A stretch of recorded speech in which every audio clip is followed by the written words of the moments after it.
brain tumor, which was removed successfully, and we thank God, some 6 weeks ago. And I'm undergoing post-surgery rehabilitation here in Bloomington.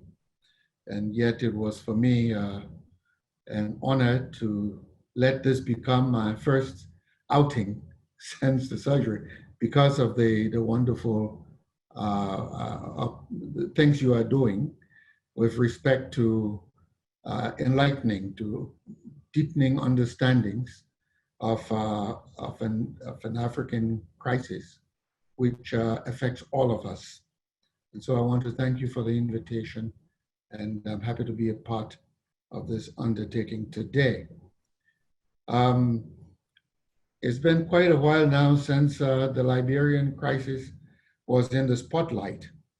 It was in 1980 that there was a coup, and that coup brought in the military from the ranks of the non-commissioned officers.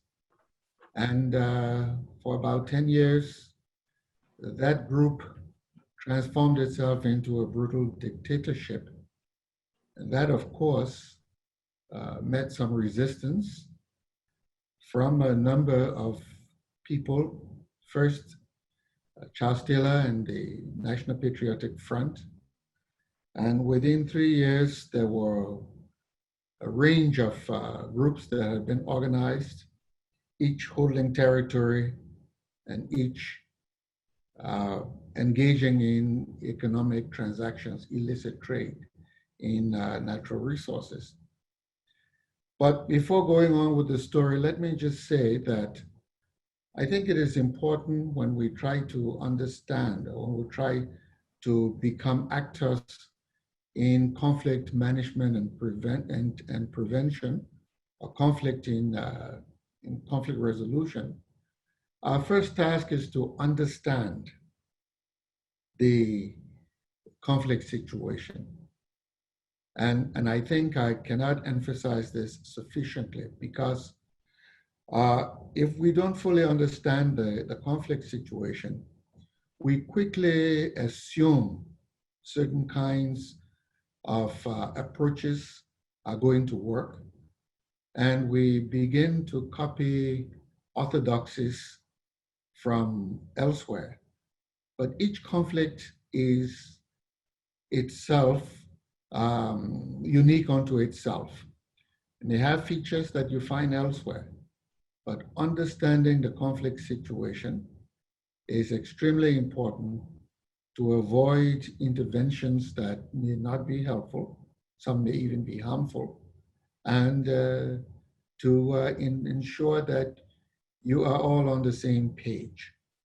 By understanding the conflict, I'm talking about the historical contexts, the major issues, the contending parties, and also the environment, both the domestic, the regional, and the international environment, and the actors. So this requires very high transaction costs. Getting to discuss and discuss and discuss until you are on the same page as far as possible. You may not always get on the same page on all issues, but that's important. I say this because the Liberian conflict, as I have just given you some initial ideas about, was seen as a resource conflict for resource and power. But the context, I think, was also important, the governance context. This was happening within the context of a highly centralized, patrimonial, and predatory state. So understanding our history of settler rule for a century, a settler oligarchy, as we called it, that was overthrown. And then, of course, the new military that did not seek to transform the social structures and the governance arrangements, but inherited and sat within those structures to establish a brutal dictatorship in a kind of oligarchical arrangement also. So this just encouraged resistance by a number of groups. As a result, there were thousands, 200,000 people got killed, lost their lives. There were about 500,000 Liberians who had to flee their country. And in addition to these, we can talk of tremendous cost in the plunder and pillage of the land, the destruction of infrastructure, social as well as the physical infrastructure. And so it was not long that Liberia was seen as a slaughterhouse, as President Jawara called it. And at that time, the international community was engaged elsewhere. The Americans, who had been the quote unquote traditional friends of Liberia, were busy in the first Gulf War, and Liberians were left at the international level to fall back on the West African community for support. And in a way, the Liberian conflict was a West African conflict unfolding in Liberia. And I say this because the recruitment of fighters were taking place from Liberian communities in West African countries. The training was taking place, I should say, from a number of West African countries. The resources were being taken out and sold from a number of West African countries. And so Liberians, the venue was in Liberia, but in many ways, many of the participants and those who had an incentive to support the war were people in neighboring countries. And so it was the very same countries that were called upon now to take the initiative in conflict resolution in Liberia, in managing and resolving the conflict. So you can see the challenge already, where different actors, many of whom had some incentive to fuel conflict in Liberia, were now supposed to form this arrangement in which the Liberian conflict was supposed to be resolved. But I should say that in addition to what the international or the regional community could put together, the mechanism for resolving the conflict, I should first begin to tell you some of the local initiatives, notably the initiative of the religious community, the Liberian Council of Churches and the National Muslim Council, that formed what was called the Interfaith Mediation Commission. So while everybody was in a frenzy running and the rampage was going on, it was this group of religious prelates that got together and tried, amid all of this problem, to mediate and to find a common ground for moving forward. They formulated, as a result of consultations, they formulated a set of proposals for discussions, for negotiations. Those proposals called for a ceasefire and a separation of the forces, the disarming of all armed groups. And I should say at peak, there were about 6 armed groups, each holding territory, and many of them exploiting resources. I think this should be remembered because this was the important characteristics of the Liberian conflict, which indeed prolonged it for virtually a quarter of a century, for about 20, 25 years. They also called for the formation of some inclusive transitional government and the holding of elections. There was optimism, so there was a view that elections could be held within 6 to 9 months of arriving at a settlement. and that if indeed an inclusive transitional government was put in place, that would be an incentive for all the parties in that transitional government to sort of move forward to elections. Well, these proposals were put forward to ECOWAS, and ECOWAS adopted them with some caveats as the ECOWAS peace plan for Liberia. One of the caveats was the need for the intervention of a peacekeeping force to supervise the disarming, encampment, and demobilization of the fighting forces. Another had to do with the nature of the transitional government, which was made to be broad-based, consisting of all factions, the political parties, civil society, and that the leadership of the transitional government should not be eligible to participate in the ensuing elections. Now, this was agreed, and it was on these principles that a peace process was launched to undertake the security issues relating to disarming or ceasefire, disarming, demobilization.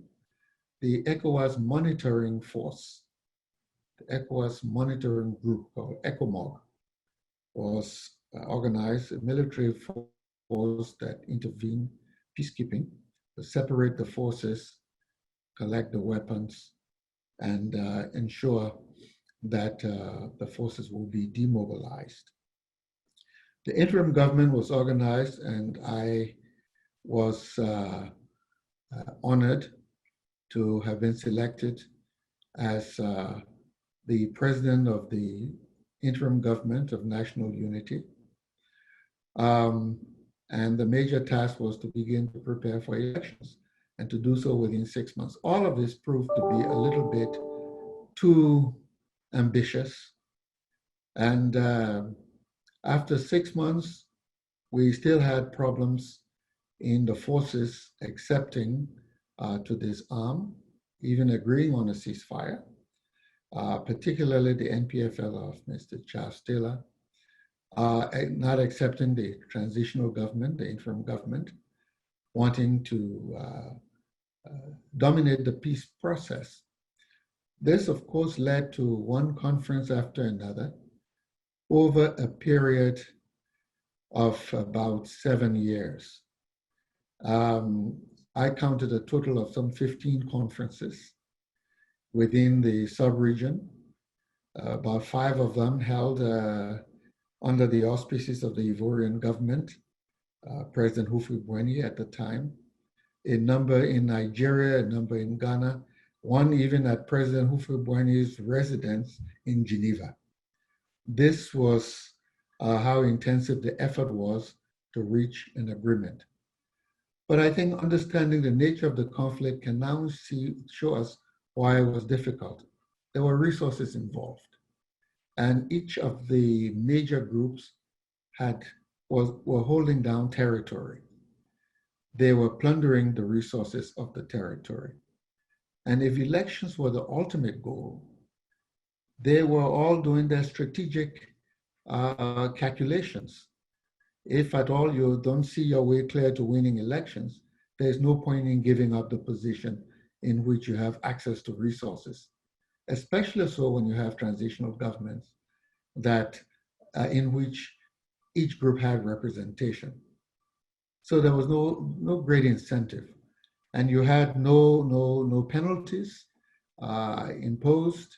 In fact, there had been a struggle to get a very big problem in getting all the parties in the mediation group to agree on what were the essential issues in the conflict. So I think managing these conflicts proved to be very difficult because it was not possible to get all the actors on board at the early possible time. And of course, given the nature of the international community at the time. For the transitional government that I headed, a major problem was just keeping all these desperate factions and groups, political parties, civil society organizations together on the same page. When you have not been an elected leader, your legitimacy depends upon the extent to which you can bring people of different groups around the table and keep them on the same page, because it detracts from the legitimacy of your effort if any one group is sufficiently unhappy and leaves the table and does not become a part of the way moving forward. So this was one of my biggest tasks, to ensure that civil society, political parties, the other warring factions other than the NPFL, would all stick on the same page about finding a solution to the conflict. This indeed took a long time. It was not until 1996, after a major blow up in Monrovia, where these various armed groups that had seats in the government, but yet held on to their territory, had been sneaking and bringing arms into Monrovia. And a big conflagration took place April 6, 1996. After that fighting was brought under control, it was then decided that there should be penalties for not holding on to agreements. The international community, the regional community, all agreed that there should be sanctions and there should be the possibility of organizing a war crimes tribunal. It was at this time that we found some groups sobering up and acting in good faith. Well, elections were held, and during those elections, the National Patriotic Front of Mr. Taylor won the elections, and the elections were won largely because of the insistence on maintaining the armed control, the lack of, at this time we really can talk about fatigue, and this is also an important factor. International community moves on. And so after a long haul in a conflict, people get tired and they want to attend other priorities. And so those who remain intransigent, can sometimes succeed because of their intransigence and international fatigue. So we were rushed into elections under conditions that did not include proper disarming, proper demobilization. And the Liberian people made a Faustian bargain. You give us peace, we give you your presidency. No sooner Mr. Taylor sat in the presidency, in the presidential mansion, he began chasing his former opponents. At night, he reconstituted the military much in the image of his own armed group. And again, many of the young people and all those who had been opposing fled the country, went into neighboring countries, regrouped. And in 1999, 2000, began to launch further invasions that brought the Taylor government to its knees. By this time, the international community had brought some sanctions against him for invasion of Sierra Leone, and he was asked to leave. He was forced out, and elections, negotiations took place in Accra, 2013. A peace agreement was signed. This time, a slightly different agreement, an agreement that looked at changing or modifying the architecture of government such that decentralization and local governance would be given some priority. local participation in the governance process. The problem now is to move forward with implementation, because once elections were held, the tendency to go into reform, well, it's like repairing a car while it is moving. So once the new government came in place, it took a very serious concerted effort to begin a reform process, a process which remains underway and is lagging today. And so the Liberian conflict is not concluded yet.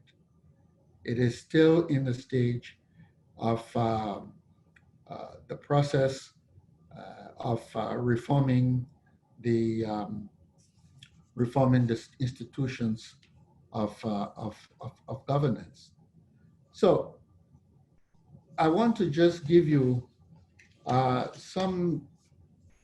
let's say a little bit about the challenges that I think all of us who are engaged in conflict management, who have issues that we are trying to resolve in our various countries should be aware of. One is the importance and the difficulty of building consensus among the constituent elements, civil society, political parties, armed groups. And I cannot overemphasize the importance of trying as much as possible to do so, and to avoid situations where there are zero-sum games. There has to be a way to bring everybody or as many people as possible on board and to create win-win situations in an environment for conflict resolution, to ensure that all groups or as many as possible feel relevant and feel that their views count in the process. There's high transaction cost in all of this, constant transaction costs, but it's important to put in the time and the good faith measures. It's also important to build international support, regional and international support.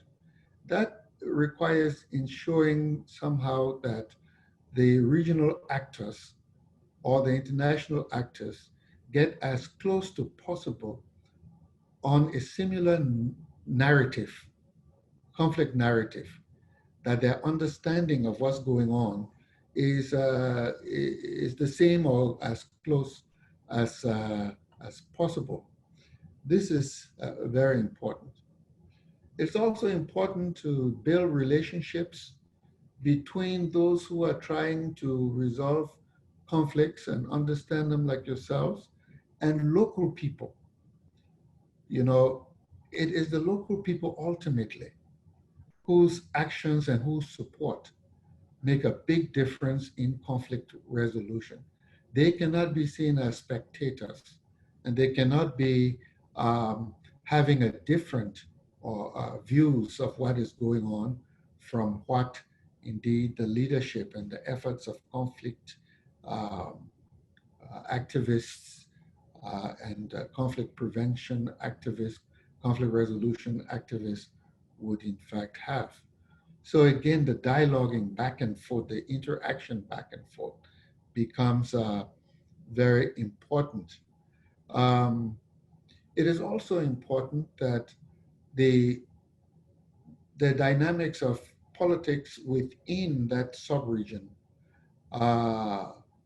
is embedded within a good understanding of what these conflicts are. And what I'm saying here is, in the Liberian case, it was very important for us to explain to civil society and opposition parties in Nigeria, in Ghana, in the neighboring countries, because there are internal conflicts within these countries themselves, and opposition parties and civil society with different degrees are suspicious of what governments are doing. And so when a government of Nigeria, for example, with all its internal problems, begin its mediation or peacekeeping interventions in Liberia, the civil society organizations and political oppositions in Nigeria become suspicious. And so there's a need to engage and help to advance an understanding of these problems within the domestic political arena, such that you are gaining support, not only of the government, but of the people within those countries. That enhanced understanding can be very, very helpful. And I think it's also important to think about what kind of society you want in your post-conflict period. What kind of society do we want? The general tendency is to move back into the political structures that existed before. We may talk about decentralization and all that, but this is where innovations that emerges from historical experience, from the local knowledge, from the advanced intellectual and scientific knowledge of various actors and experiences elsewhere, all come to bear on how you fashion your society moving forward, in which there is the empowerment of local people, there is the respect for democratic values, for human rights, and there is sustainability to your development agenda, which should be grounded within your people themselves. And so these kinds of issues require constant discussion among intellectuals, with community activists with governments, local, international. I cannot tell you how much that dialogues and exchange of ideas, building of common understandings are important to promoting action that can be constructive and sustained for the resolution of conflict and for the undertaking of sustainable development within a society. I know all of this may sound academic, but let me just stop here and ask if you have some questions. I'd be all too pleased to offer more specifics. Thank you. Thank you very, very much, Your Excellency, on behalf of the people of Southern Cameroons, for taking the time, in spite of everything, to come and talk to us. Thank you very much. I know there are many questions. We had asked participants to forward their questions to the Secretariat. We have a lot of people in the house who would like to ask questions. Secretariat, if you're ready, go ahead and put the questions up for His Excellency.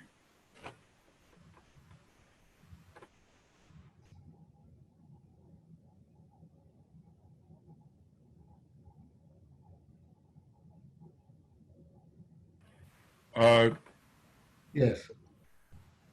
Yes, go ahead. Yeah, let me, yeah, there was indeed, we were overly optimistic. As a matter of fact, everybody from the Interfaith Mediation Committee that formulated the proposal up to the international community to think that a problem that had been brewing based on some historical conditions that lasted 100 years could have been resolved and led to elections within 6 months. This was overly ambitious. Just getting the parties to come to around the conference table was indeed a difficult process that took more than that. The formation of a transitional government and the rejection of that government by the NPFL led to a round of discussions that in fact went from Yamoussoukro to Lagos to Abuja to Accra and all around the country. Ultimately, in Cotonou, 3 years later, it was decided that some changes needed to be made both in what had been the prescriptions for disarmament as well as in the transitional government. As far as the transitional government is concerned, when the mandate ended in 6 months, as a matter of fact, there was a meeting for its continuation of effort to bring Mr. Taylor and his people on board. As you will see through the history, it took 6 or 5 transitional governments with Mr. Taylor himself participating as a transitional leader that eventually brought him on board. With respect to disarmament, there was actually no, the disarmament was not carried out fully because all kinds of issues were raised, including issues of sovereignty. First, Mr. Taylor said he didn't trust the peacekeeping forces. He wanted some forces he could trust. So brought in the Senegalese. The Senegalese forces were ambushed by the MPFL, and they lost about 6 or 12 of their peacekeepers. There had been the major blow up in Monrovia.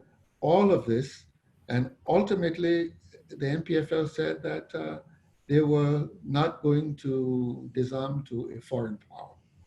So my point here is that the dynamics kept changing. The rules kept being changed by some of the parties, particularly the NPFL. And so there was always some change in the formula to arrive at peace. This was one of the factors that led to the prolongation of the transitional government. As I said, that government was changed, and then there was a new government put in place for one year. It was changed, and we got 6 governments before we got peace. 6 transitional governments before we got peace. So the dynamics of the conflict again determines how you adjust the mechanism for resolution. Thank you very much. Secretary, can we have the next question, please? Yes, Your Excellency. Yes, do we have the second question up? Yes. So, Your Excellency, it stated that those who took part in the transition government could not run for office in the general elections. How important was that in building confidence and ensuring the stability of the process? Well, if at all, you think about the vested interest and the fact that the presidential palace was the dreamed for goal of you can see where those who formulated the proposal thought it was important to remove such people and give them opportunities to run for office so that they could not manipulate the transitional process. But that didn't work because these leaders, once they held their positions, the territory, and had their eyes on the presidency, the leaders of armed groups, they were comfortable. And so there was no incentive to move forward. So that proposal had to be scrapped. That is why in the arrangement in 1996, the restrictions were removed, and you could see Mr. Taylor, who had been a member of the transitional government at that moment, was a candidate. All of the others who wanted to, Mr. Kroma, Mr. Bole, they all ran to be president.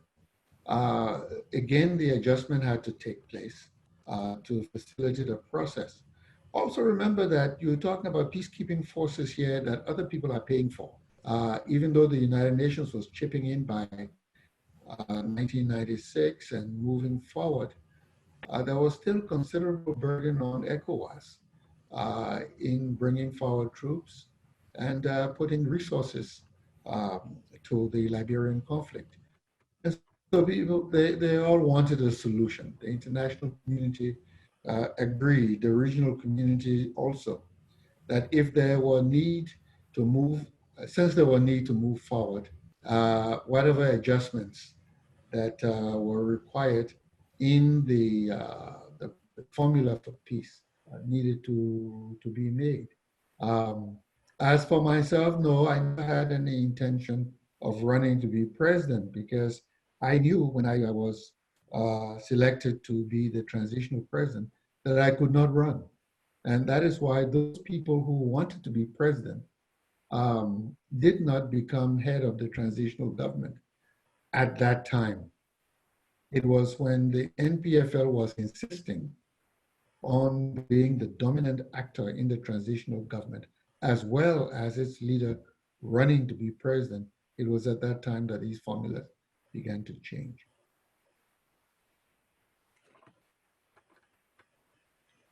Secretariat, next question, please. Thank you, Your Excellency.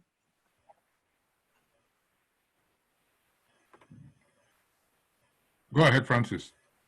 Okay, Your Excellency, you headed the ECOWAS election observation mission to Sierra Leone and Ghana.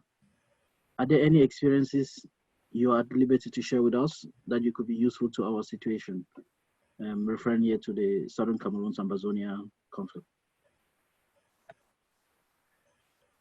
Well, I think the situations in Sierra Leone, for example, there's a situation in which, and both Ghana too, but to a lesser extent, the institutionalization of party systems based largely on ethnic blocs was a dominant feature. And the efforts at reforming the governance arrangements such that patrimonial governance relationships are reduced present a major challenge. Sierra Leone is in its post-conflict, post-election period, trying to sort this out, and at the same time creating structures and institutions of governance that are themselves considered legitimate by all of its people.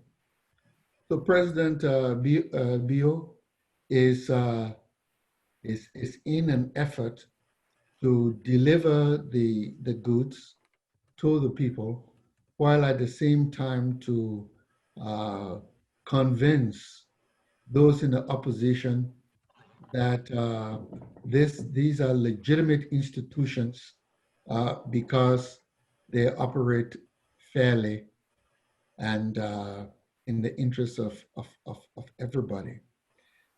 That kind of balance between delivering to everybody or equally, and ensuring that institutions are considered legitimate by all the people, I think that's a challenge that has to be sorted out. Ghana has institutionalized in a way, consolidated a process of alternation, so that if one party loses, it is not likely to resort to violent conflict, because there is now taking root a culture of alternation. So you can wait until next elections And you know the system is likely to provide an opportunity if you work hard for getting back in power.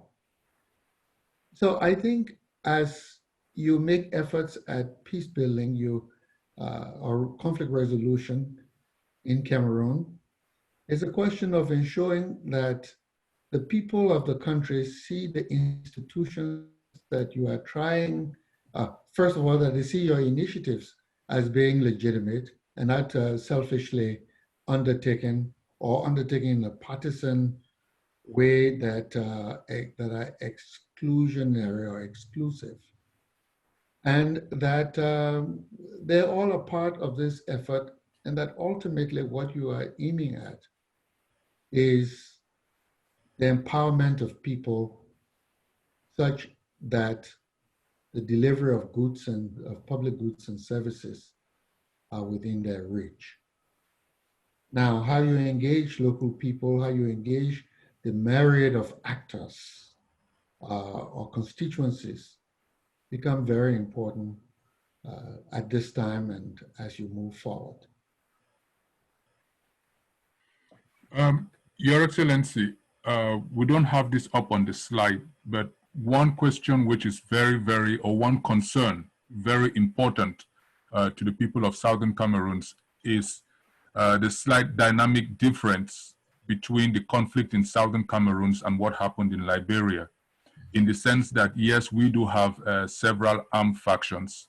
We do have the patronage system, as you said, in Liberia, which we call, tribalism and, ethnic concentration of relatives and friends. But the people of Southern Cameroons are trying to break away from a marriage, for lack of a better term, that didn't work out with the French-speaking Cameroon. And unfortunately for us, all the countries in our sub-region are French colonies. So France is not giving it the opportunity that ECOWAS has in terms of variance in dynamics. How do you compare the situation in Liberia then to the situation in Southern Cameroons, where the English-speaking part, very similar to Liberia in terms of its Anglo-Saxon heritage, is trying to break away from the French-speaking part to restore its independence, very similar to, like, say, Senegal? You're right. There is a difference, a significant difference. I should say, nonetheless, that within ECOWAS, there is indeed a Francophone perspective and an Anglophone perspective, which is, of course, different in character from what you just described, the situation in Cameroon. But even in ECOWAS, there is always a need, because Anglophones are outnumbered. There are, I think, 5 Anglophone countries and 10 Francophone countries. The culture, particularly of decision making, the coherence and solidarity amongst them on major issues, and the connection to France are all features in the dynamics of decision making in ECOWAS. But again, as I said, nothing compared to what you are experiencing in Cameroon. I think, though, in the Cameroon situation, given what you described, you would need to study various models of governance, of constitutional orders that take those factors into account.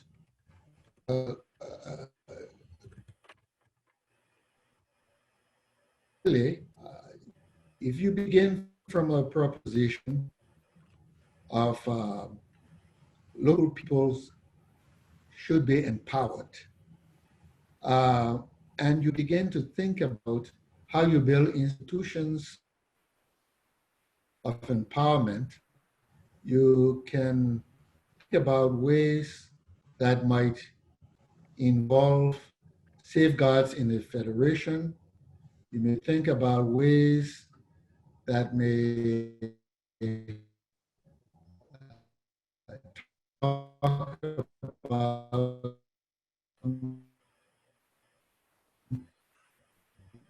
loose confederation, or you may think about ways that talk about a compound repair.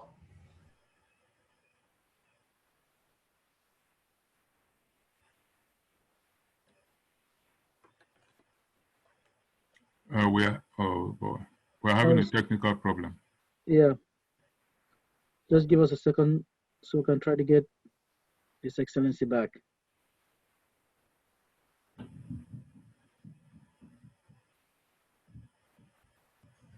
Back on. Ask to unmute. Your Excellency, please, you need to be unmuted. We cannot hear you. Your microphone is muted.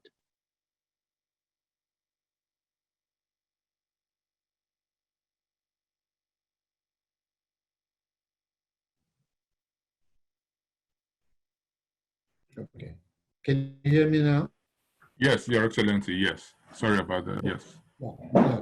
So my point is that the crafting of constitutional orders, coming from the experience of people, can lead to designs of different types of institutions, excuse me, that can ultimately yield the results that people want in the way they govern themselves. But I think you have to be able then to build a consensus first amongst the people who are being shortchanged or aggrieved, and then expand that consensus such that you may move incrementally, or perhaps if it is a one-shot deal, which it never is, you can do so with a broader regional and international consensus. I think part of the problem in your area is that the regional organization, I don't want to cast aspersion since I don't know what the situation there looks like, but we don't see the level of activism as we do see in ECOWAS, for example, and also in your region, Cameroon, that is the subject of discussion, is indeed the major player. Whereas in ECOWAS, in the Liberian conflict, it was Nigeria whose resources and that took the lead actually in finding a sub-regional solution. But I would think that if you have on the other side, amongst the Francophonies, people who are prepared to sit down with you and have a discussion, elements of various parts of the society that are interested in finding solutions, there can be a win-win situation. And I know that since you are all about dialogue, you are predisposed to doing so. There will be risks of being misunderstood, but if ever one focuses solely on risks, there'll be no progress made. Thank you, Your Excellency. There is one up. What role did the Liberian diaspora play in escalating or resolving the conflict? In other words, yes, both sides. This is a very important question. The Liberian diaspora played a role on both sides in the escalating of conflict by encouraging ethnic-based armed groups, again forming ethnic communities in the diaspora and relating to specific armed groups. including relations that provided money and other resources. But the diaspora also regrouped at a time when the conflict seemed to be getting bloodier and protracted, to support the ECOWAS peace plan, to stand behind it, and to encourage groups that they had indeed individually been supporting to now find a peaceful way to move forward. People in the diaspora from various groups, many of them were themselves interested in participation in the interim governments. And so they related to the various groups as participants who had ideas that could help resolve the problem and move forward the transitional government. I think the importance of the diaspora also, excuse me, is that in the space that they have away from home, that space be used to build bridges amongst themselves. And when we find them building bridges among themselves, they are very, very helpful to moving a conflict through mediation to resolution, indeed. Okay, we have another question in the chat room, after which we'll probably open the floor for comments, sir, depending on how much more time you have to spend with us. The question from the chat room is, did the international community ever intervene in your conflict? If yes, at what point did the international community get involved? The conflict began in 1990.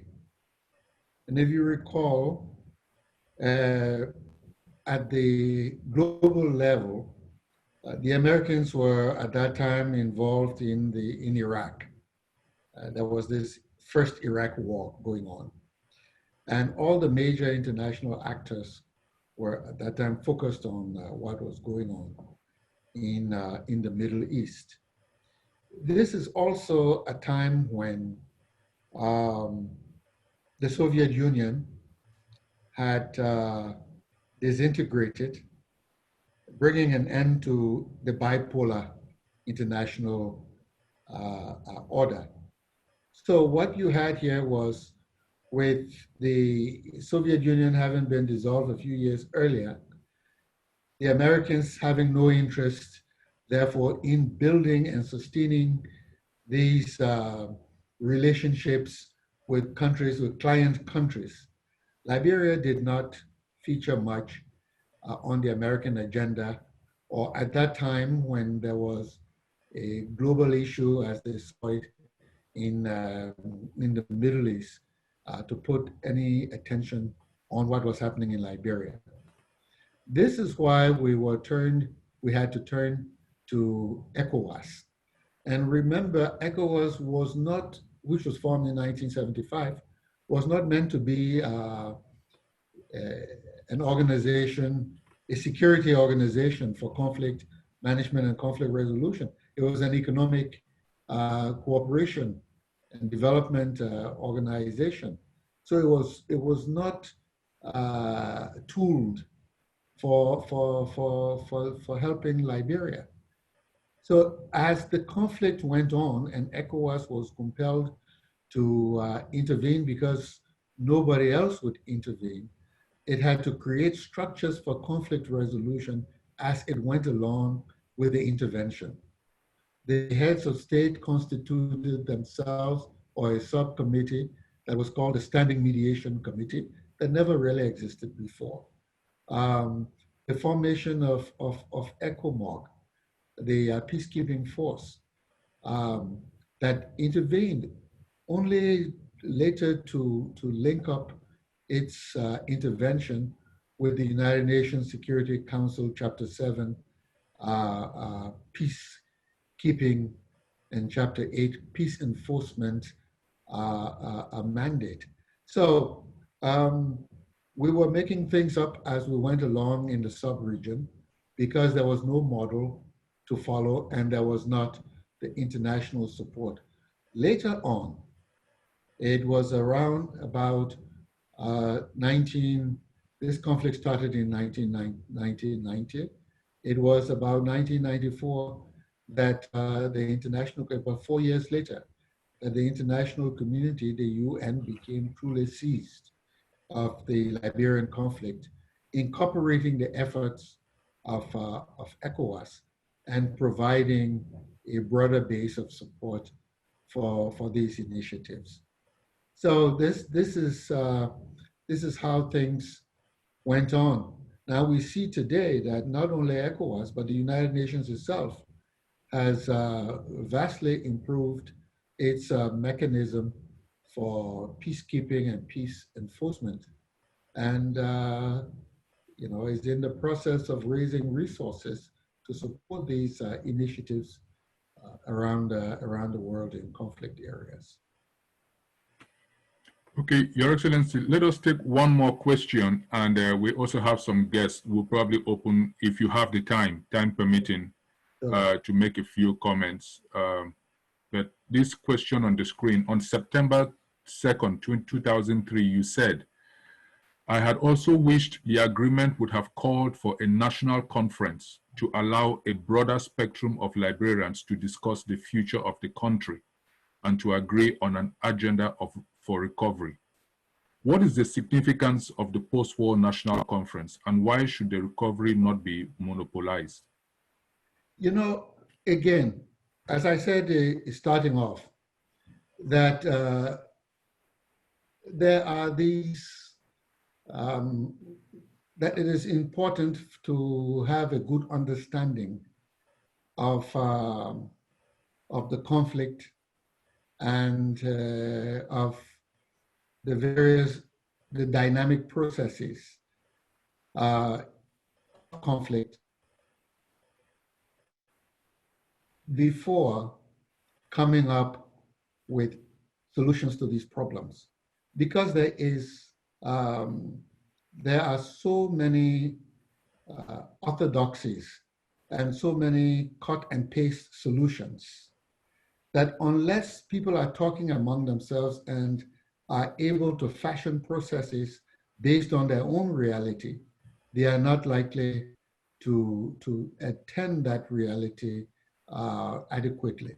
Now, you have a situation where the standard approach for conflict resolution, the orthodoxy, is that you get into you bring in troops, you do a ceasefire, disarm the forces,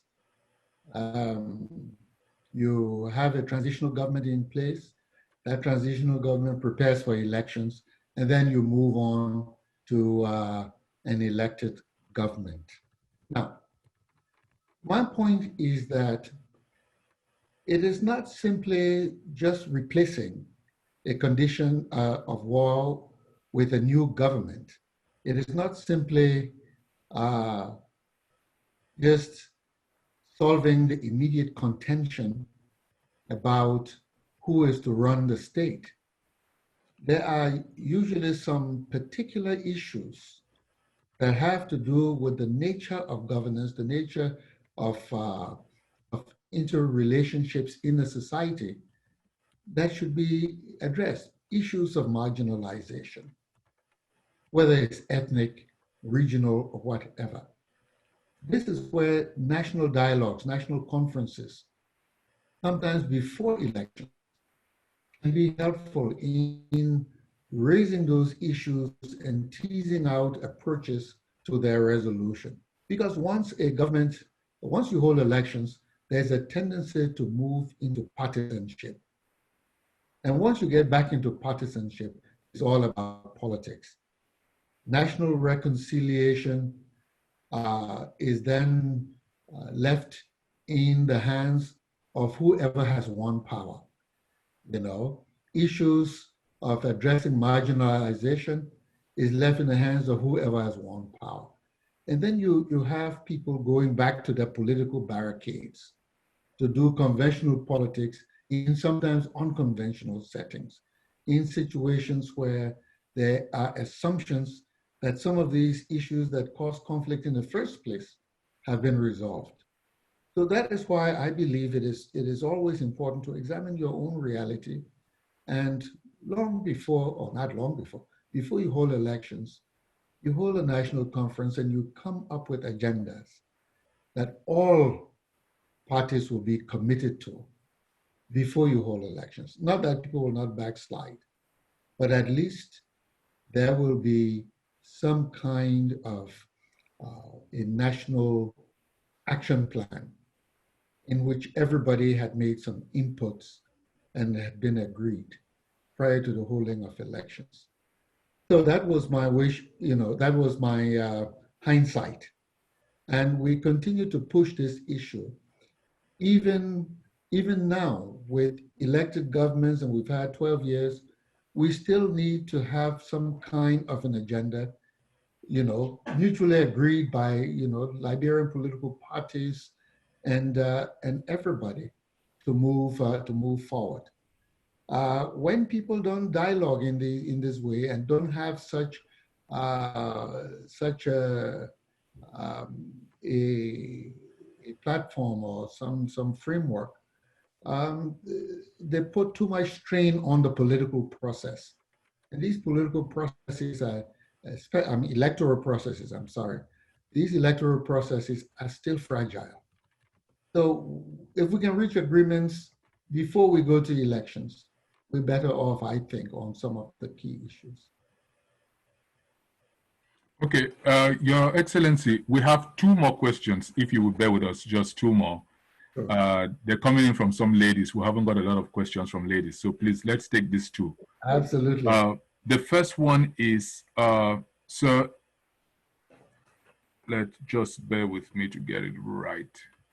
It says, Your Excellency, in all this, we have not heard you mention the African Union. Is it that they were not existing then, or did they abandon you? The African Union itself was in the stage of transition. You recall about this time, the early 90s, the OAU was given way, was being transformed into the African Union. Colonel Gaddafi was playing a very important role in this initial transformation. But Colonel Gaddafi was also providing the training opportunities for some of the forces that were in armed conflict. We did involve him in the effort at peacemaking. I then traveled to Tripoli because it was in Tripoli that Mr. Taylor trained his forces. And Colonel Gaddafi was at the time propagating the Green Book, the concentric cycles of I think, Libyan influence or whatever that we're trying to work with. And so he was indeed part of the initiative to find a solution, having been roped in by ourselves and ECOWAS. But the African Union itself became active in about 1994. Their involvement involved a representative that was resident in Monrovia and participation in the conferences moving forward. But in the initial stages, it was largely ECOWAS. I should say that when the African Union got involved and the UN, peacekeeping forces came from Uganda, from Tanzania, and elsewhere in Africa, in addition to those that came from ECOWAS. But that was all a bit later. Thank you, Your Excellency. So let's take this last question. From Your Excellency, The Liberia negotiations took 7 years. What was the single most important main reason for this delay? How can Southern Cameroonians overcome this challenge to reach a negotiated peace? I have not so pleasant news for you. These processes take time. And what is required is patience and the constancy of engagement, of dialogues, the search for understandings, the bringing of people around a conference table, knowing that each organizes and operates based on what they perceive as their strategic advantage. The conflict that has to do in the Liberian situation that had to do with various groups wanting to ascend to power involved each group making strategic decisions and strategic and opportunistic interventions as they thought would foster their own advances. And when armed interventions are going on, there are lives of people involved. So the negotiations require time, one step forward, two steps backwards. We signed more than 7 agreements. Many of them were repudiated upon being signed by Mr. Taylor and the NPFL. As you can see, the 7 years ultimately led to Taylor becoming president. It was unfortunate that he did not rise up to become the national statesman, did not rise up beyond being a warlord that plunged the conflict on forward. So even the solution that we had come up with after 7 years was not adequate. It required greater involvement of various actors, local actors.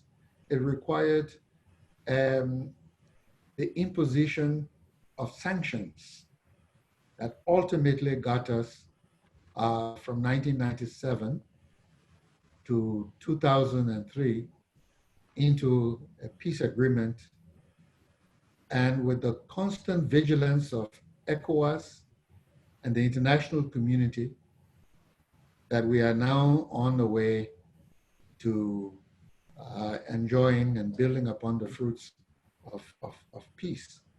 I should tell you that even right now, the ECOWAS maintains an office in Monrovia,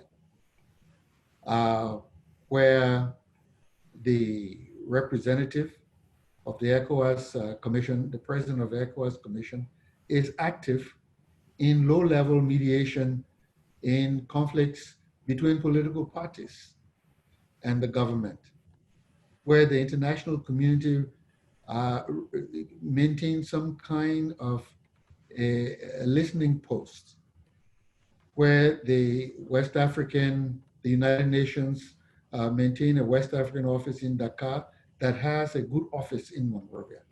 So all of this, there is still a process of nurturing peace and post-conflict governance in Liberia at this time. So these processes, one leads into another. They are not necessarily seamless, and they are not protected. They have to constantly be nurtured, and we move forward with them. As I say, every conflict has its own dynamics, but this aspect of conflict resolution, the constant dialoguing, the involvement of people trying to reach understandings in good faith, the involvement of external actors that are friendly and prepared to assist this process. These are all components that will remain with any conflict situation for a long time. Such, I think, will be the case in the Cameroons as it is elsewhere. Yeah, Your Excellency, two very important questions we have not touched on, if you crave your indulgence. They have to do with child fighters, rehabilitation, and genocide. Well, we think those are very, very important. So, Your Excellency, is reconstruction and rehabilitation of fighters possible without an end to the war? At what point did Liberia start reconstruction and rehabilitation? I think with respect to child soldiers and reconstruction, rehabilitation, again, situations are different, but in the Liberian case, there was hardly any significant progress in these areas until there was a ceasefire. The child soldier issue, there had to be strong, consolidated, concerted international pressure with the with sanctions, with the threat of sanctions, to bring the use of child soldiers to an end.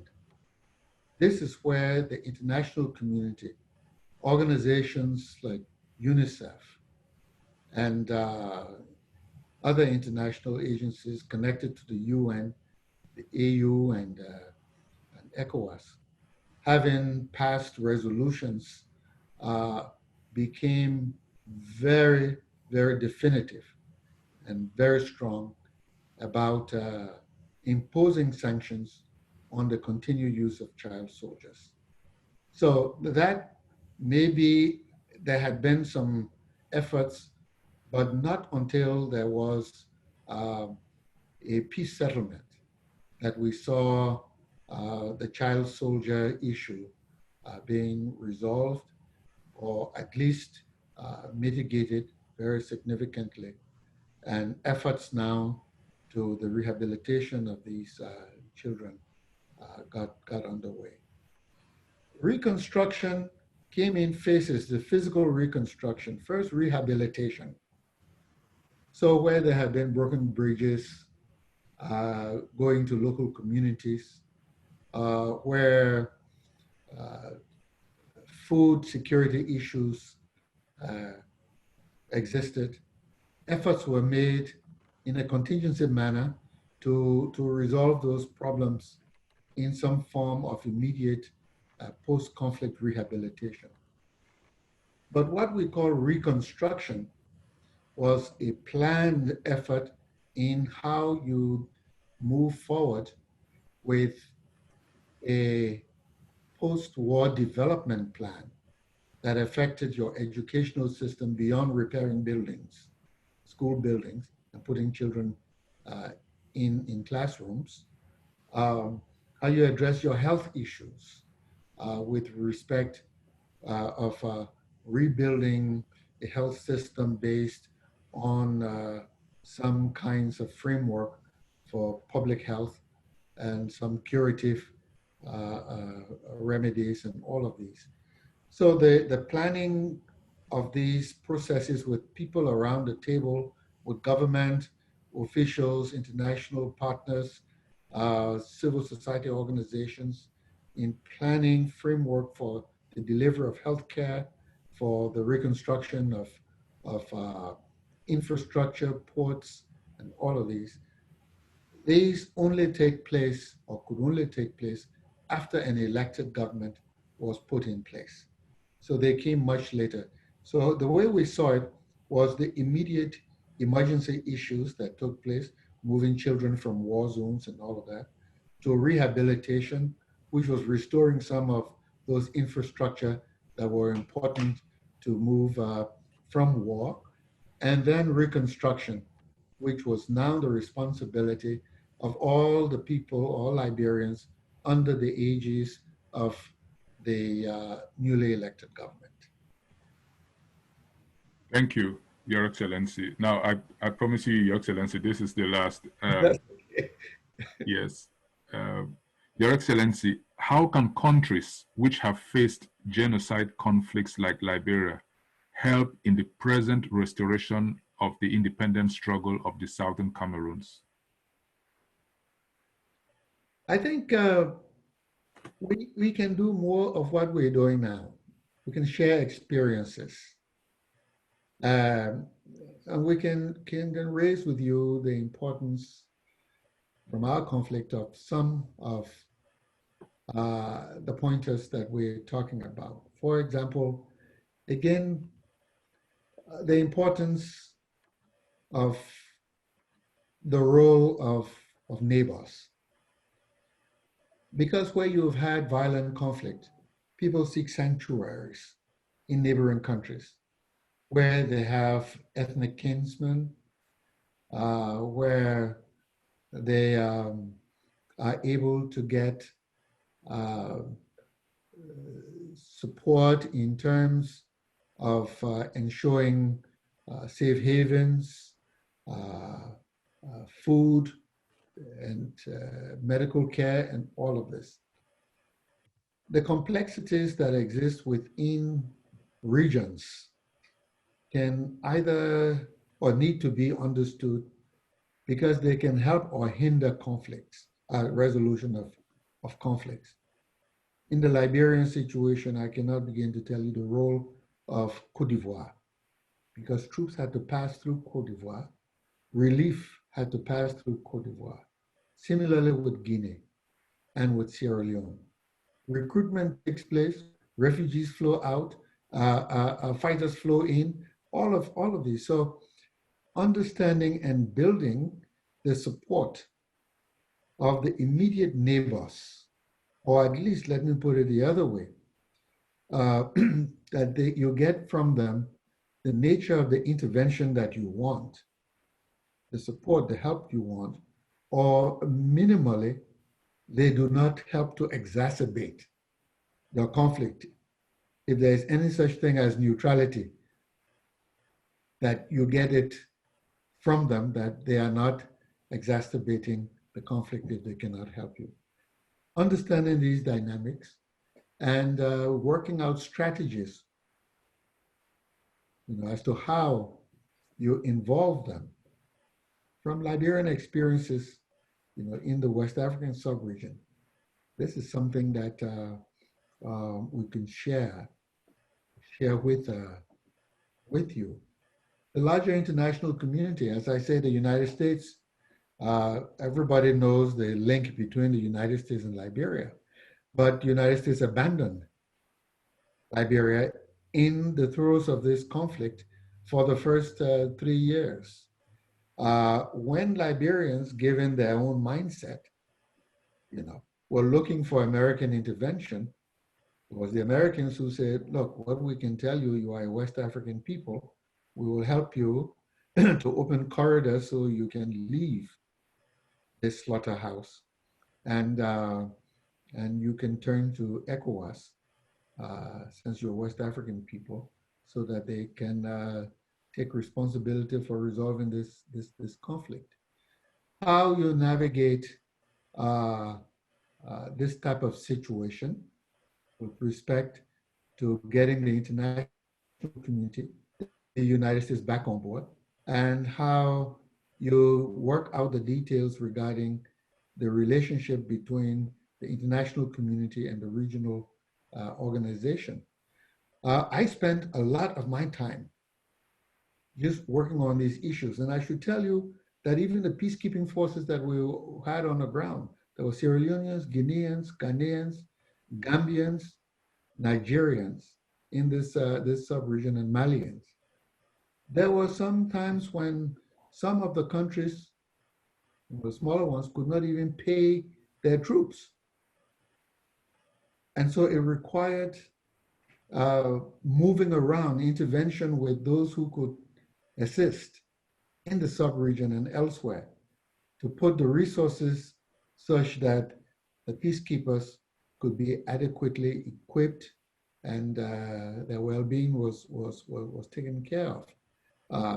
So it's a lot of things. The rivalries in the sub-region, and this is not unique to West Africa.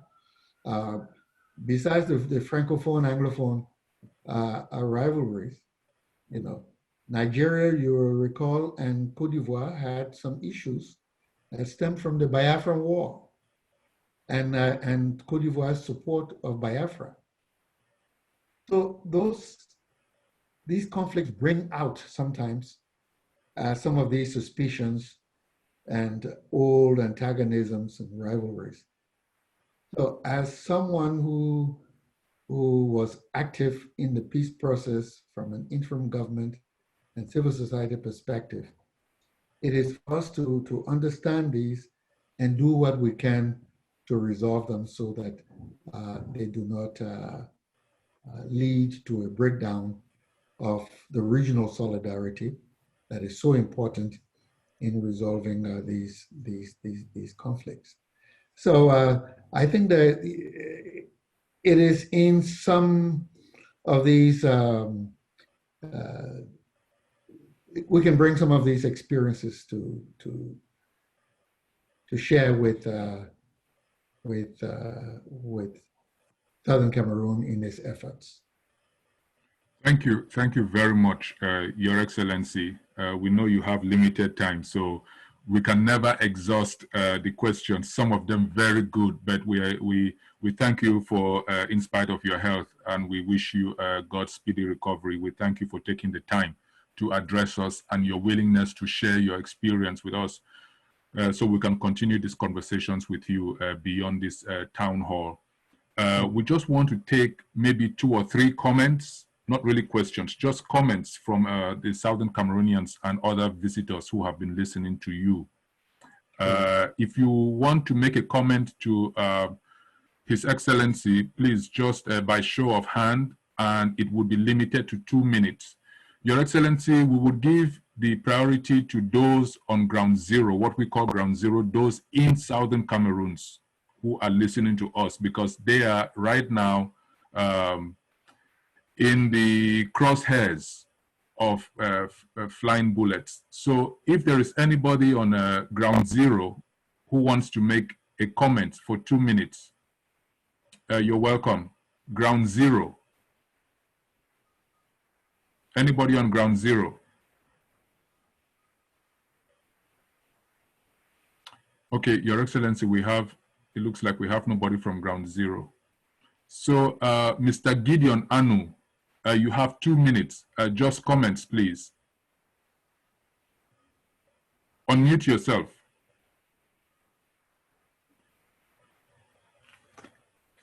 Gideon Anu, unmute yourself. Because I'm not host. Okay, go ahead. I couldn't unmute myself because the system says I'm not host. Okay, sorry about that. Go ahead. Your comments to His Excellency. Mr. President, thank you so much for being here. We really appreciate you as Southern Cameroonians and Bazonians. We thank you for your time, even through these difficult times.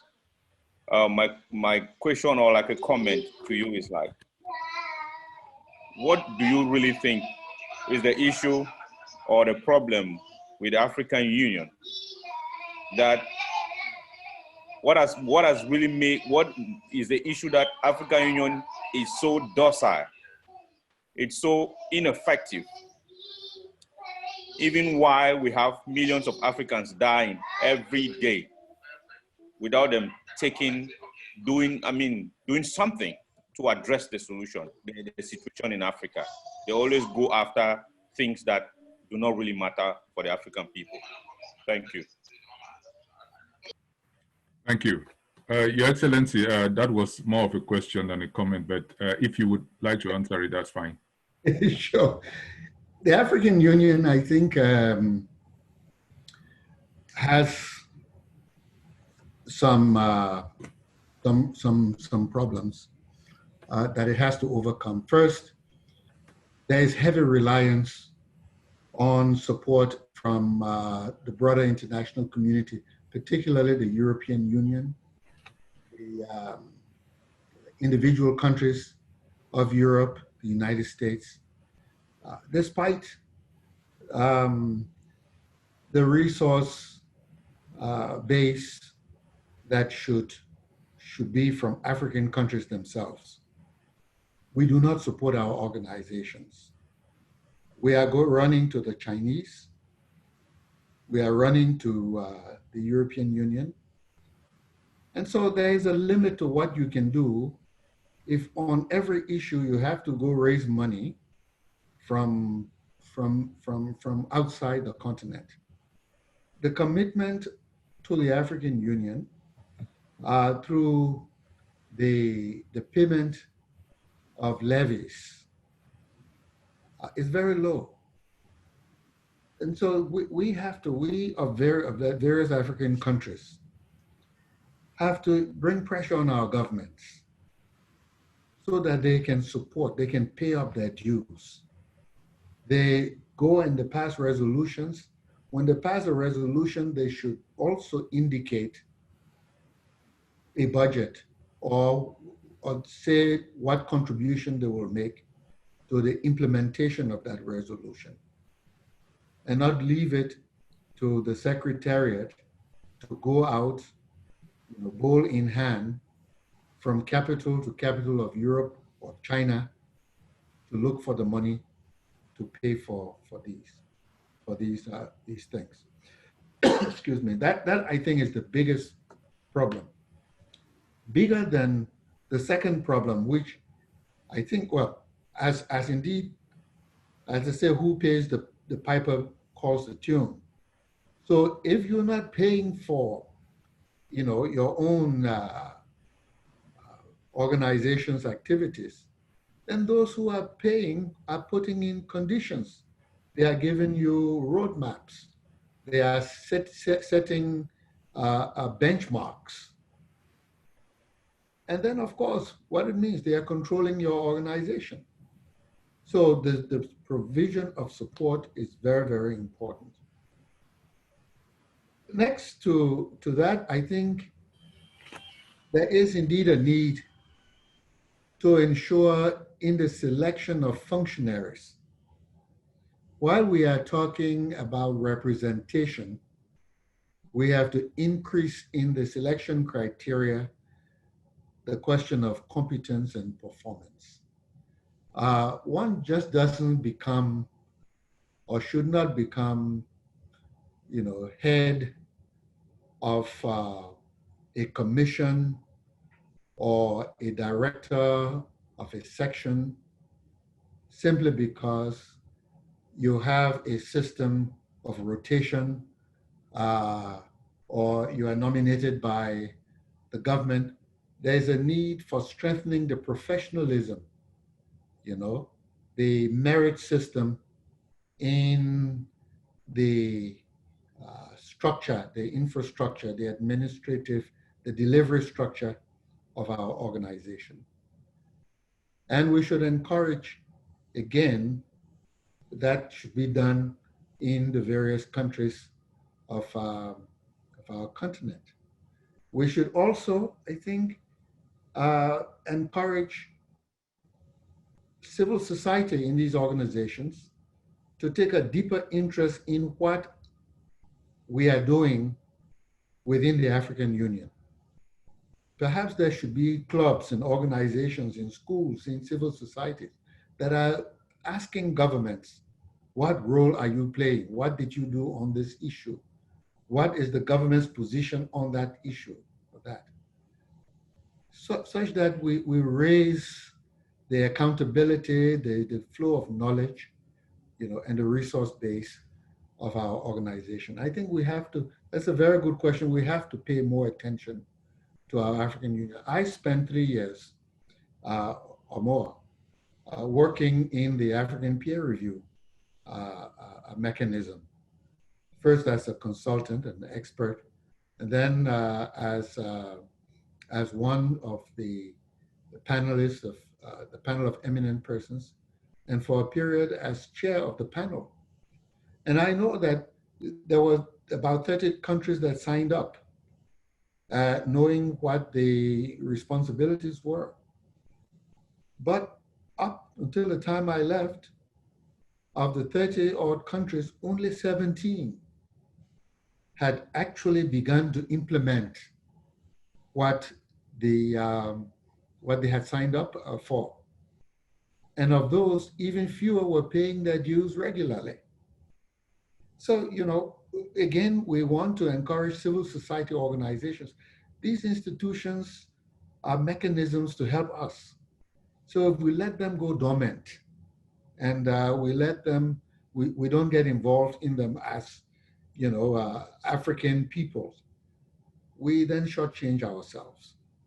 So for the African Union and all the other RECs, we should take greater interest in them and support them financially, as well as ensure that there's flow of information and hold our people accountable, our governments accountable for their performance in them.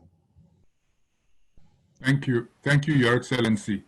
We'll just take just 2 minutes, please, for a couple of comments. We have, Dr. Maggie Kilo, and then we would have Professor Carson Anyangwe and Mr. John Tinsu, and that will be it.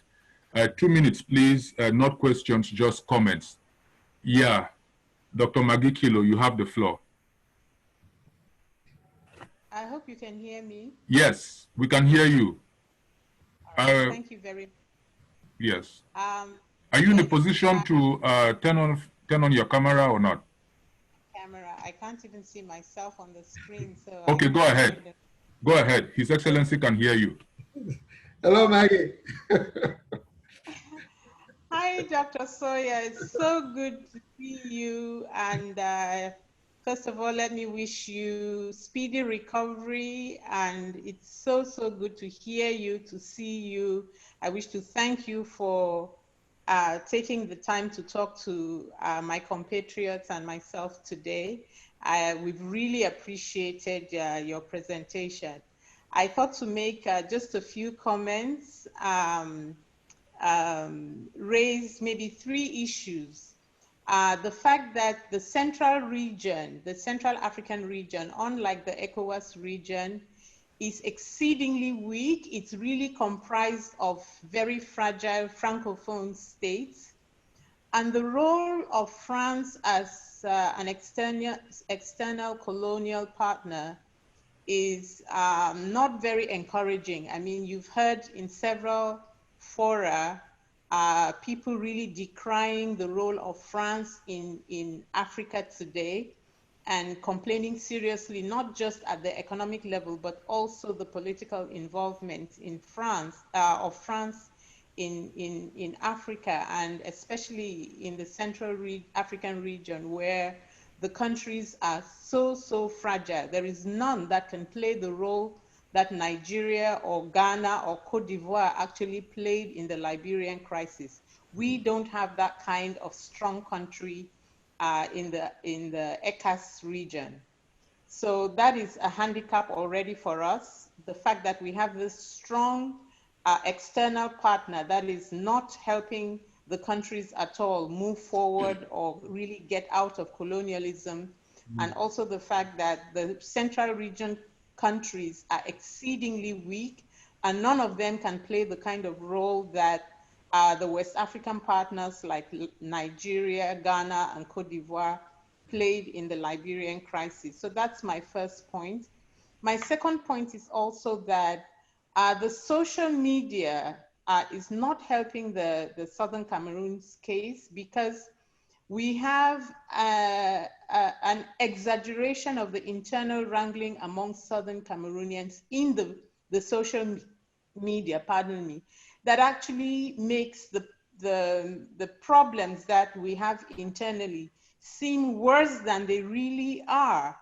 if only the social media would tone down its insults, its internal wrangling, the things that they exaggerate, the people that are talking out there, if they could really cut down the noise, then people would come forth and actually focus on the role of conflict resolution for the people who are suffering on ground zero and on ground one currently. So I think that the social media participation in the affairs of the Southern Cameroon's conflict is not a positive one. It's very negative. And if the people would just tone it down, and then, you know, people can really concentrate on conflict resolution rather than hearing who is doing what and whatever. Also, my second point is, third point, is that there is a degree of diversity among the Southern Cameroonian groups. We have those that are really Southern Cameroonians or Ambazonians. We have another group that considers itself federalist, even though we know that federalism has already failed us from the 60s when we joined French Cameroon as a federal country with the same two equal states. So federalism has failed. We have a third group that considered itself decentralizationist. And I think even within the La République itself, we have those centrists, you know, the people who really consider that they are one and part of a one and indivisible state. So you have all these diverse groups that have to be taken into account and probably be convinced by the atrocities that they are seeing on the ground to say that this is enough, enough is enough. You cannot have a minority of 20% that Anglophones are in the Southern Cameroon's relationship with La République, and you have the minority being treated the way that they are treated, and that they should just continue to bear it, and you know, the human rights abuses on this minority is so blatant, and people can say they are sitting on the fence or they are on the other side of the fence. I think that it's easy because we have one goal for ourselves, and that is to see that our young people have prospects in a country that actually works. That is the goal that we all have shared goals that we can say it's easy to drop these personality issues and come together to work as one towards a peace that is sustainable for our people.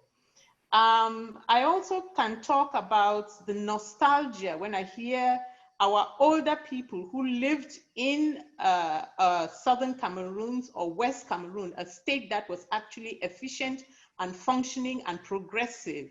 This nostalgia should really drive us to the point where whatever is holding people back to say, we want to not only get back to that efficiency, level of efficiency of state functioning, but really see what Joe Biden says, build bigger and better for our people. So Dr. Sawyer, I really thank you so much for taking the trouble to reveal to us more clearly than we understood before the Liberian case, putting these challenges that you've put, what Liberia went through as challenges.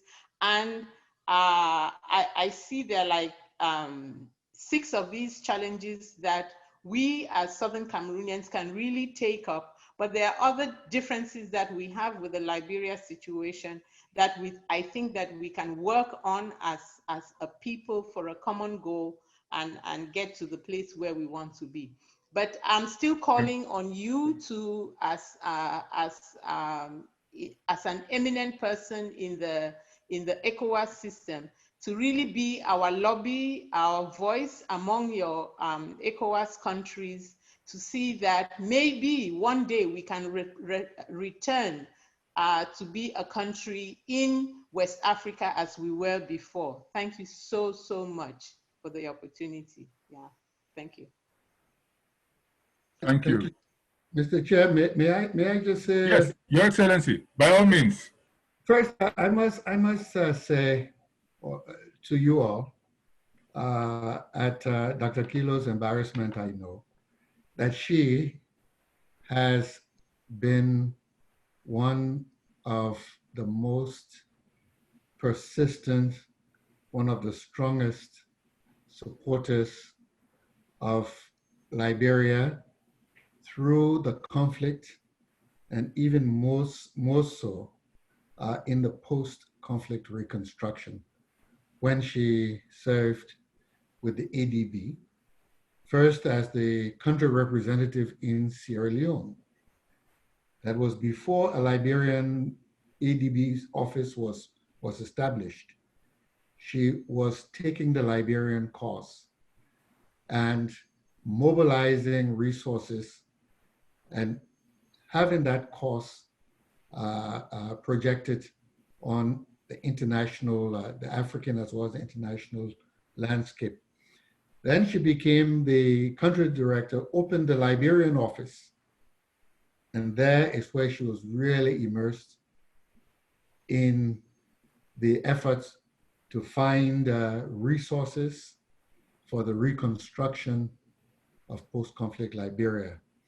When I served as chair of the Governance Commission, we could do many of the things we did, developing capacity, building a framework for decentralization, doing things with respect to developing mechanisms for integrity in government, all of these, the code of conduct and all these, all of our efforts received the support of the ADB under the direction of Dr. Kilo.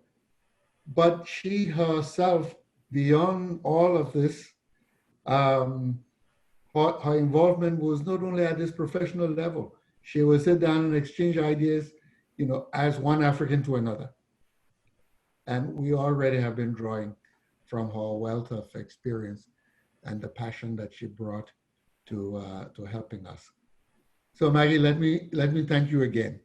And I want to do this so that our colleagues here can hear, because your modesty did not allow you to say these things. Thank you very much. Thank you very much, Your Excellency. We will not keep you much longer. Let's just take a comment from Professor Carlson Anyangwe. Prof, are you unmuted? Yes, I believe I have. Yes, I'm unmuted. Okay, His Excellency is listening to you. Excellency, Dr. Sawyer, thank you very much. It's my pleasure to share this particular platform with you. And I want to thank you very much for your availability and your humility. And I just pray that you continue to have the energy and to be able to do the thing. I hear Dr. Kilo has just given you an assignment, and we believe you fulfill that assignment. Excellency, my statement just follows from what you said from the very beginning. You said conflicts are different.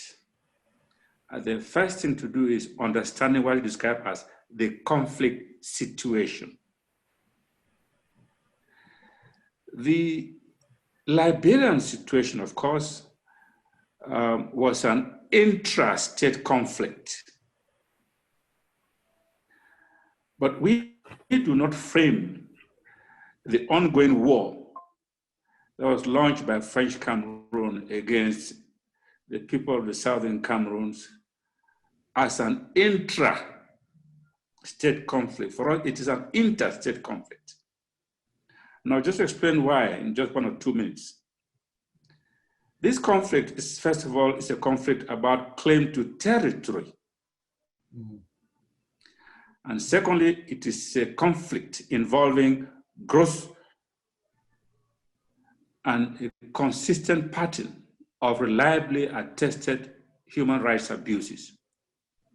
Now, when I say it's a territorial conflict, what I mean is, on the one hand, French Cameroon is claiming that the former United Nations Trust territory of British Southern Cameroon is French Cameroon territory. we have rejected and we continue to reject that claim for the past 60 years. The territory of the people of the Southern Cameroons can only be the territory of the people of that territory and no one else. In any event, 60 years on, French Cameroon has not been able to show, to prove title over the Southern Cameroons. Secondly, this is a human rights conflict. It involves the suppression of the right to self-determination of the people of the Southern Cameroons. It involves issues of colonialism and annexation, and involves very serious matters of serious human rights violations, killings that have been going on for over half a century, arbitrary arrest and imprisonment, which are not just temporary but systematic, torture, suppression of all kinds of freedom, and much more recently, issues of genocide, crimes against humanity, and war crimes. The third point I just want to make is that, again, this is something you talked about, identifying the parties to any conflict. As far as we are concerned, there are only two parties to this conflict. On the one hand, you have the Southern Cameroons. On the other hand, you have French Cameroon. The issues of groups within each of these parties is neither here nor there.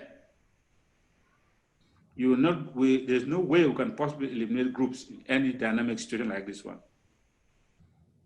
We have groups, but even those groups we're talking about, there are groups that belong to the specific territory of the Southern Cameroons. In French Cameroon, we have groups as well. The regime in that country is a controlled regime because French Cameroon is a French vassal state. French Cameroon, as I said, is a controlled state. And right now, as we speak, it qualifies, as many experts have pointed out, as a failed state. And you have at least 4 different groups who are competing for power in that country. I wouldn't be surprised if tomorrow you have a kind of situation where you have armed groups within that particular country contesting for power. Since the time of Mr. Biya, who has been in power for 40 years already, is coming very, very close to an end. So I think this places the Southern Cameroon's question very, very different and distinct from many other kind of conflicts which we have on the African continent. And that's why the traditional paradigm of conflict, when you talk about conflict prevention, management, has not applied in this case. It was not possible for them to prevent this conflict. This is a conflict that has been going on for over half a century. Management, the country that exercised colonial sovereignty over the Southern Cameroon, the French Cameroon, has been unable to manage this conflict. If anything, French Cameroon has exacerbated things. And when things erupted in 2016, rather than try to understand and solve the issue, it made matters worse. And so we are now in the phase of how to resolve those issues. And I listen very carefully. The kind of a strained and laborious process which Liberia went through, this negotiation process, and sometimes I tell my compatriots, when they just jump and talk about negotiation, as if this is a straightforward thing, like you go to a hotel for a meal in the morning and the afternoon you finish negotiating, come back. I said, no. I'm happy you did point out that this took 7 years. These things are very, very complex. You might get there, sign something, the parties renounce it. And then one of our biggest fears, that's my last point, that because the French Cameroon's regime is a highly contested regime, because it is a control regime all the way from Paris, I personally have serious reservations dealing with that regime. Because there's no guarantee that even if you were to arrive at an agreement with that regime, it's not going to be denounced tomorrow, or France is not going to refuse it, or a new government that comes there might not reject it. So these are the specificities which I thought I could just draw your attention to as I listened to what you were saying, but clearly the Liberian situation gives us a lot of insight on how to approach some of the issues which we are confronted. Thank you very much, and I'm very pleased we're able to make it here and give us some tidbits, so to speak. Thank you very much, Your Excellency.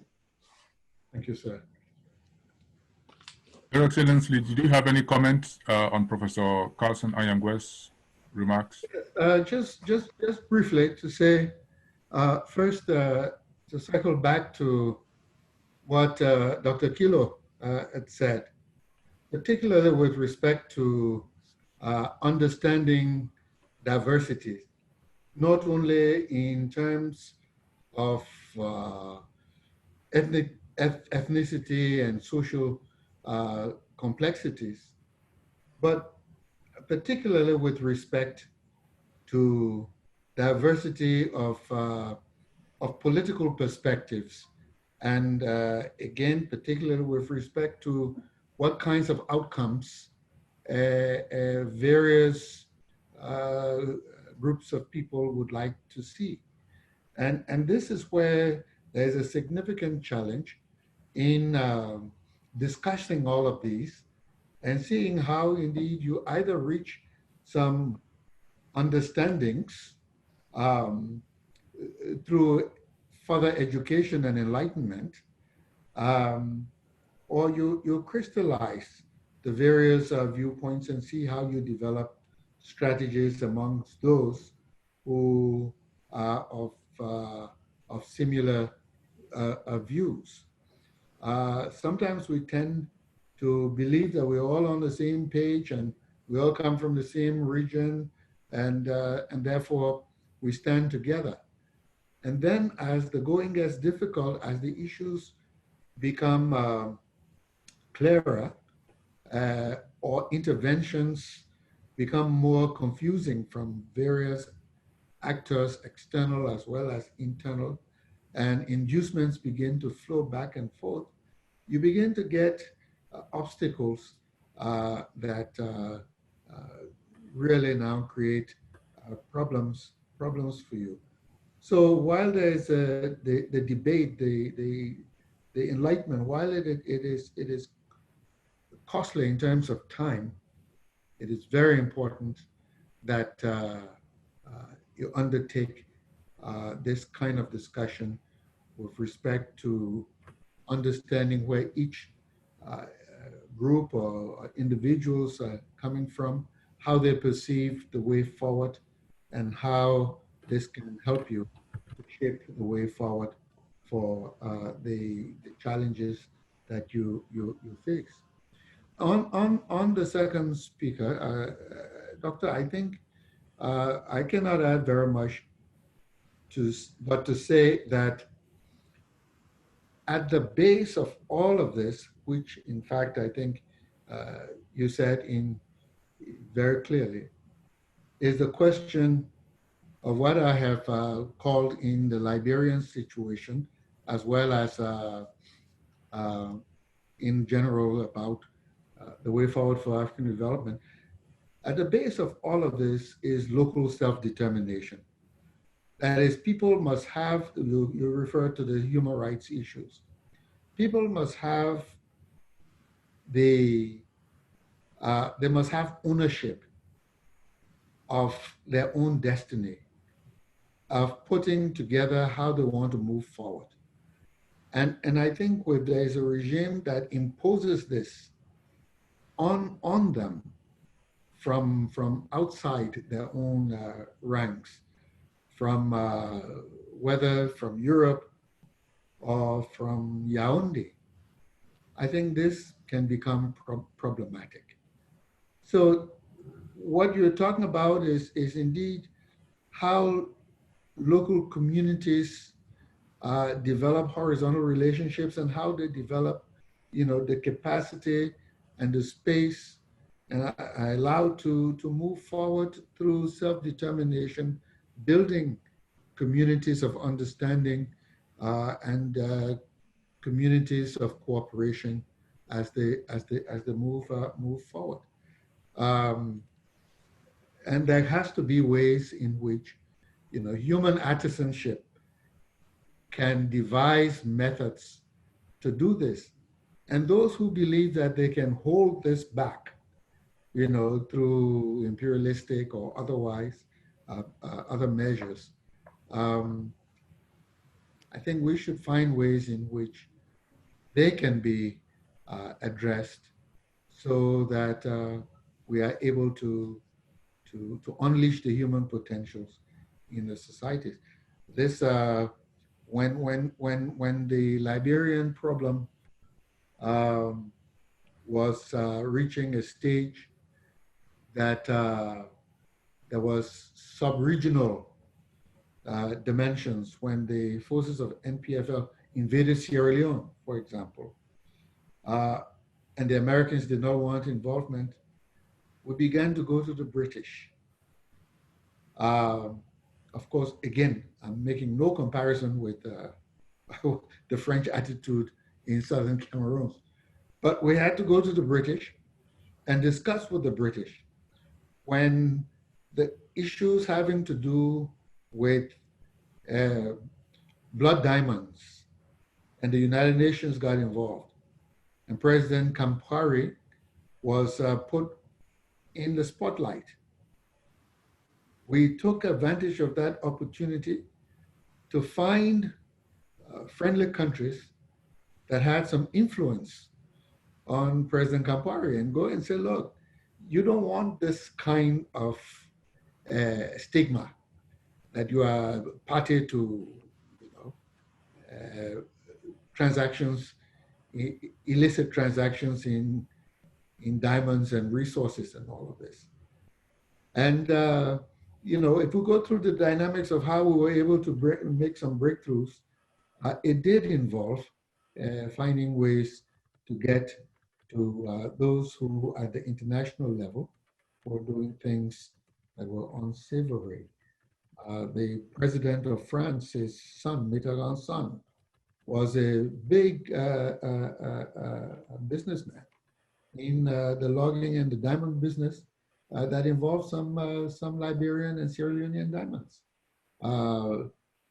Again, through various channels, that the focus was put on that type of engagement, and he was convicted or indicted for some other activities connected to this. I don't know where that went because we moved on. But again, sir, there is indeed a major struggle with multiple levels of engagement. All of them, I'm saying, must be rooted in some degree of empowering people for local self-determination. Thank you so much. Thank you, Your Excellency. You've been with us a very long time. We'll take one last comment and then we'll have closing remarks and we'll let you go. We've just added to your job descriptions, so Southern Cameroonians will be coming after you. So, John Tinsu, please keep it under 2 minutes. Your Excellency would have to let Your Excellency go. John Tinsu, let me try on. Yes, go ahead. Gil, sorry, we won't be able to get to you because we passed a lot of time. John Tinsu, go ahead. I greet you, Your Excellency. Thank you for taking your time to come and speak to the Amazonian people. Thank you for bringing to us this great well of experience. Thank you for presenting the Liberian situation from which we have to draw a lot of inspiration. We want to thank you for the great time you've taken to be with us here. I'll keep it very short. Mine is not a comment, but it's a plea to your high office. We know that when there is a conflict, there's an antagonism or a problem, there is always a third party. And as some of my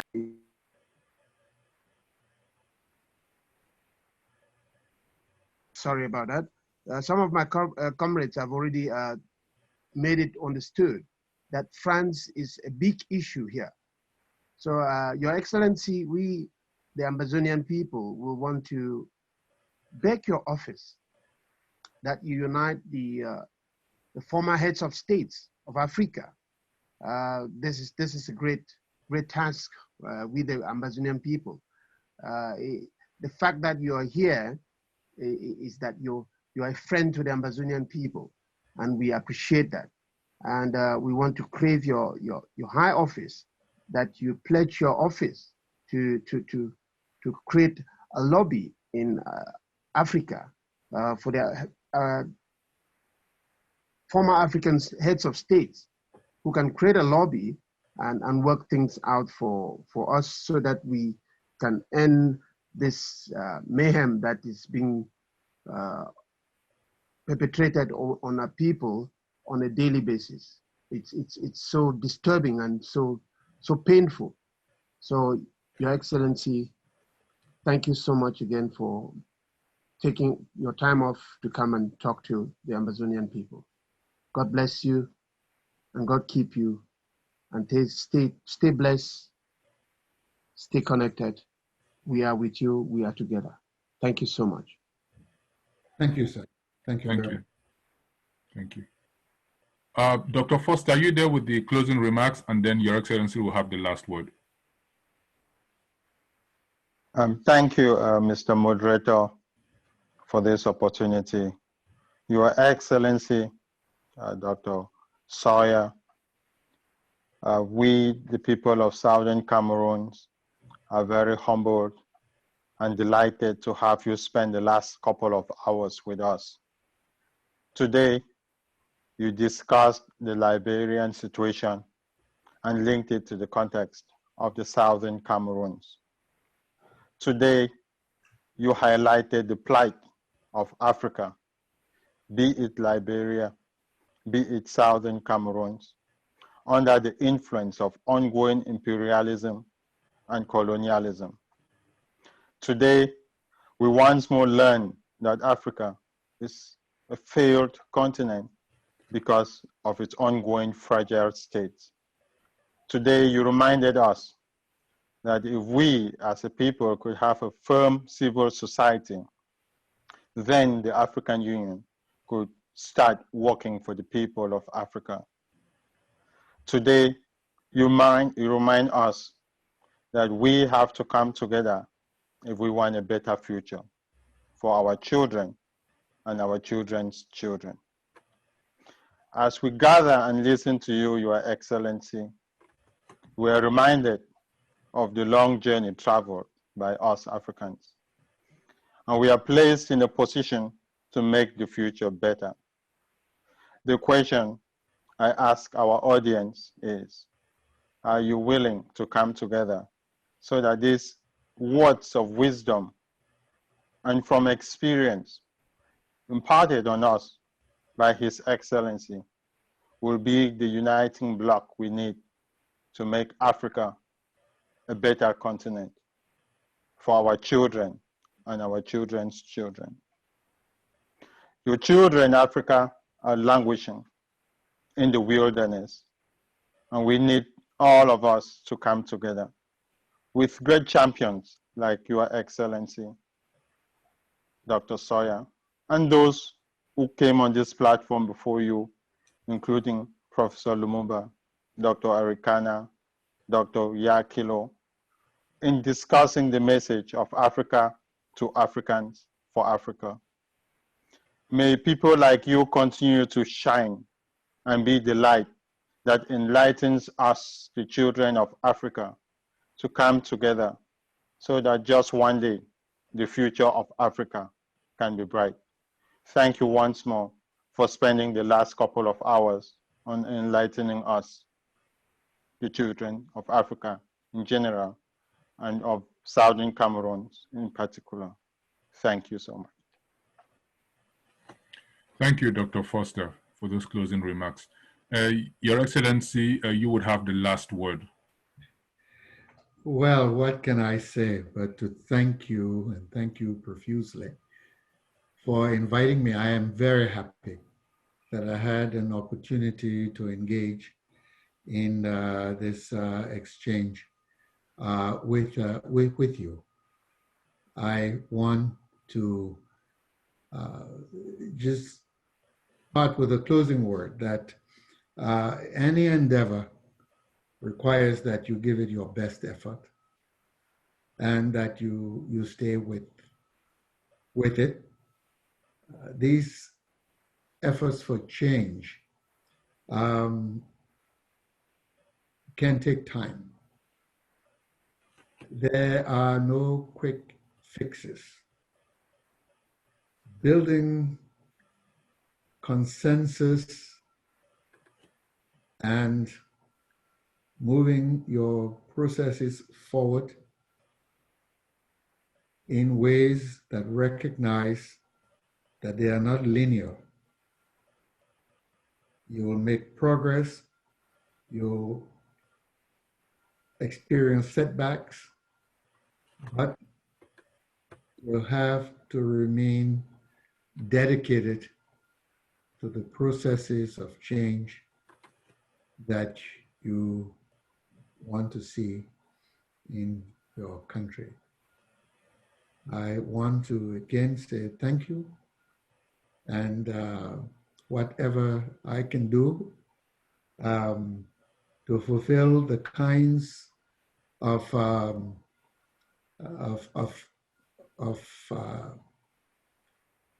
shall I say, the assignment given me, I will do my best to work with you. I'm always available whenever there's a need for a sounding board or for some kind of exchange. I will be available to do that and to help in discussing with others with whom I'm in contact or with whom I can get in contact to see how the human rights, the local self-determination of people in Africa, in this case, in southern Cameroon, would in fact be actualized. Thank you, and God bless. God bless you in your endeavors. Thank you very much, Mr. Chair. Thank you, Your Excellency, and God bless you too. Thank you, sir.